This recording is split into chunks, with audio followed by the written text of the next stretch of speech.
करवीर निवासिनी अंबाबाई देवीला भक्तांनी दान केलेल्या दागिन्यांचं मूल्यांकन सध्या सुरू आहे। पश्चिम महाराष्ट्र देवस्थान समितीच्या कार्यालयात कालपासून हे सगळं मूल्यांकन आहे ते सुरू झालेलं आहे। गेल्या 4 वर्षात भाविक भक्तांनी जे काही दागिने देवीसाठी दान केलेले आहेत त्याचंही मूल्यांकन होतंय। खरं तर पश्चिम महाराष्ट्र देवस्थान समितीकडून दरवर्षी जे दागिने देवीसाठी दान केले जातात भक्तांकडून त्यांचं मूल्यांकन केलं जातं। मात्र कोरोना काळात काही कारणास्तव हे सगळे दागिन्यांचं मूल्यांकन आहे ते झालेलं नव्हतं आणि म्हणूनच आता 4 वर्षात जे काही दागिने जमा झालेले आहेत त्याचं मूल्यांकन आता सुरू झालेलं आहे।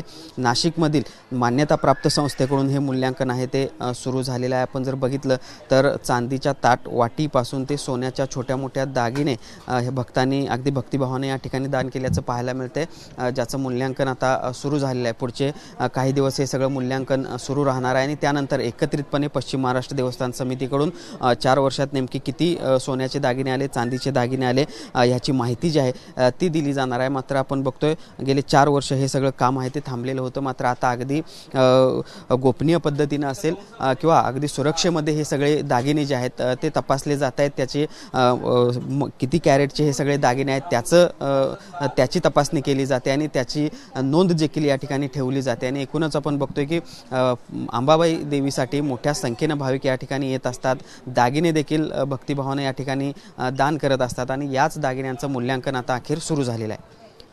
जर्नलिस्ट सुनील काटकरसह भूषण पाटील, TV9 मराठी, कोल्हापूर।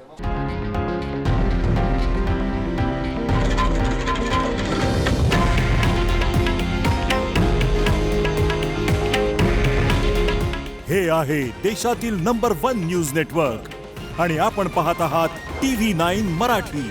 काळजी तुमची, हित महाराष्ट्राचं।